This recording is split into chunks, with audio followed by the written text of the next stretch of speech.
Hi guys, Pete here from Ashton's Cars, and today I am taking you around a 56 plate Porsche Cayenne Turbo. This is a Tiptronic S model, so it's not a Turbo S, it's a Tiptronic S. A little bit of a difference there because this is a 450 horsepower one. They do an even more powerful again. But as you can see, really nice looking car. It's got the bigger wheels on it, it's got the panoramic roof, which I'll show you in a second. Pirelli tyres all around, which are a matching set. It's got the painted red calipers as well. The car it's got all the bits that you would want on a Cayenne Turbo. It's a really cool looking machine. 22-inch wheels these are, so they really do sort of pop out at you. It's got the big sort of chunky design on it. They are proper Porsche wheels as well. I will say they are a diamond cut design, and very slightly around these nuts there is some very mild corrosion, which you always tend to get on diamond cut wheels. Unfortunately, there's not a lot you can do about it. So, coming around the front, obviously these are one of the most powerful SUVs, certainly of their time, even compared to a brand new one now. I mean, these are a really powerful car. Beautiful V8 sound on it. Obviously it's got the turbo as well. There's nothing really to show you on the outside other than how pretty it is, because there's no marks on it, and the only imperfection I've noted is that slight bit of corrosion on the alloys, and it's on every one of those alloys. If you look again at this one and I zoom in, you can see a tiny bit of corrosion there, a couple of little marks on the wheels. It's obviously in keeping with the age of the car. I mean, this car is 2006, so it's coming up now for 16 years old. So there's going to be little marks on the car, on the wheels and stuff, but the bodywork is in fantastic condition. The interior is fantastic, and it's a very low mileage car. It's only just done, I think, 67,000 miles from new, this one. So very low indeed. I'll quickly show you around the interior of the car, and then we'll jump into the driver's seat to start it up for you. One thing I will tell you is the car is a keyless design, so it's actually got these handles which have got a lock button on them, and you can just open them by pressing the handle, so it locks like so and opens like so. So here is the interior. It's in excellent condition, as you can hopefully see, and it's got that big panoramic roof, which would have cost a fortune when this car was new. Plenty of leather in it, electric seats, heated seats as well. It's got the selectable four-wheel drive system on it, Bose surround sound. All these things were upgrades on this car. I'll quickly take you to the back, because we'll come back to the front in a minute when I jump in the driver's side. Let's just have a quick look at the rear compartment. Plenty of legroom in it. Size wise, well, it's probably Range Rover Sport size, really. It's full size Range Rover is a little bit bigger than a Cayenne. A Range Rover Sport about the same size, but of course neither of those vehicles have really got the performance or the handling capabilities that this car has. In terms of the performance on tap, it's on a completely different level from any other SUV of its era. Coming around to the rear, well, let's just take a moment just to take in those beautiful quad exhausts. They are the standard exhaust system for this car. I think it might have slightly chunkier tips on it though, this one, but it's a nice quiet exhaust on it. It has got a muted sort of V8 growl, which you would absolutely love. And if we pop the boot open, you can see, again, very good condition in here. Plenty of room in it. It's obviously similar size again to a Range Rover Sport. That's the car that I would keep drawing comparisons with, but no matter what Range Rover Sport you've got, it will not perform as well as this thing with this 4.5 litre V8 turbo in it. And I know they do a supercharged Range Rover Sport, but it still hasn't got the handling this has. This is a completely different car. It's very tight, very taut. It's got adjustable damping on it. You can put it on a firm sport setting, and it handles as well as most high performance cars, despite this elevated driving position. So if you are after a SUV but you enjoy driving, there's literally going to be nothing that compares with this.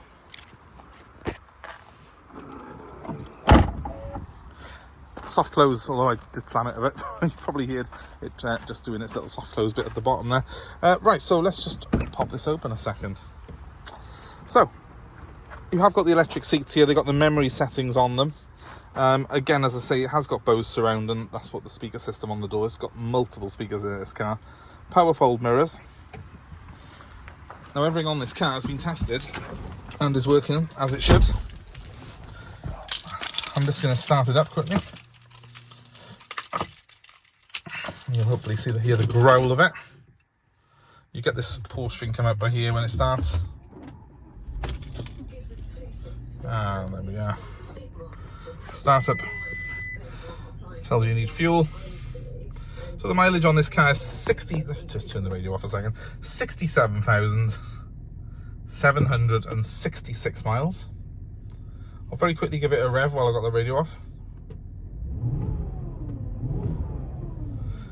Beautiful sound to it. Probably isn't going to come out very well on the video though. But yeah, 67,000 miles, exceptionally low for the age of the car. I've just had, these cars do have one inherent issue with them, which is the heater pipes on them, which are an absolute nightmare to do. I've just replaced those heater pipes. So they're brand new heater pipes. They run around the back of the engine. It's a £2,000 job to do them.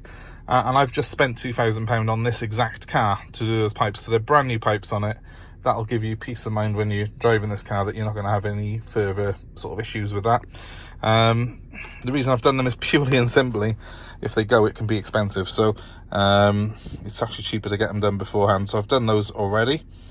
I've got adjustable damping on this car. I've got sport, normal, and then a comfort setting for my suspension. I tend to just leave it in normal though. And I've got a sort of high and low ratio gear in here for the 4x4 system as well. It has got adjustable ride height as well. We're in the middle setting currently, as you can hopefully see on there. All this again has been tested and works, and I'll put the radio back on a second, but we'll just turn it down. While it is an older system, it's by no means the most sophisticated one that I've ever seen. It has got maps on it and so on, and it does work reasonably well for something of its age, because in its day this was probably one of the most expensive systems you could have bought. As you can see, the dashboard has got a great layout. It's a typical Porsche. If you've ever had a Porsche, you will be familiar with their dash designs. I like the stitch lever on this particular car. It's quite a high spec one that we've got here. And if you have a look at the gauges there, they're all very clear, very easy to use, with a digital speedometer as well as the conventional speedo. One thing that I absolutely love in this particular car is it has got this large glass roof. So there we go. It slides back like so. And we can also, I think, put this section as well down. Let's just get it to the right bit. Oh, if you know how to use it anyway.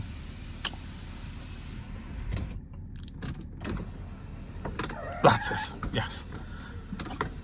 Now we got it right. I was turning the switch the wrong way. You can just open the centre panel, but you can actually slide the whole thing back if you want to. And it does look pretty epic when you do that.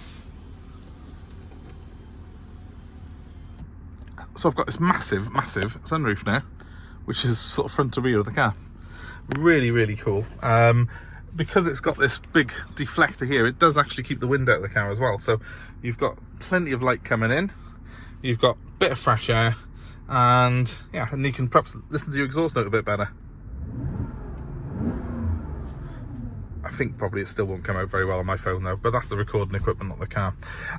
Other things to highlight, well, it's a real luxury car, this is Alcantara or fake suede, right the way through the headline. It's really expensive. It's the stuff they trim Lamborghini seats in. You've got that all the way through the headline and from the front here right the way to the boot. I've got all the modern conveniences like cup holders, and I've got obviously climate control, which has got passenger and driver sections on it. I can have the aircon on as well as my big roof open if I want to. I've even got the original Porsche mats for the car. So all in all, I've got everything I could possibly need. Obviously all the gubbings like cruise control and stuff like that come as standard on this. I've also got Tiptronic. I can go up and down the gears using these switches here. So unlike a lot of ones where they got them on the back of the wheel, you have got a switch on the back, but you've also got an up and down here on the actual steering wheel. It's really easy to use, but for 99% of the time with this car I would just stick it in drive and just enjoy it. It's a 6-speed gearbox, that is, by the way. So let's just close this back up.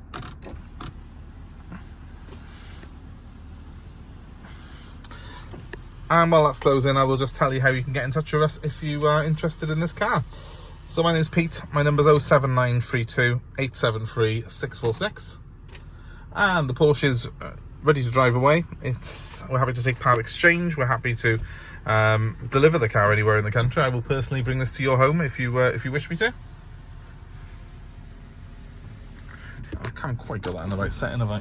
Oh, yeah. Sorry, I turned it too far. And I have got, just turn that as well, on here somewhere. I've got an electric blind as well. There it comes. I've got an electric blind that slides across as well if I want to. Just have a bit more shade in here on a bright day. So yeah, please give me a call. My number one more time is 07932 873 646. Thank you very much for watching. Please give us a like, share, subscribe to our channel for more car buying advice and videos like this. Thank you. Goodbye.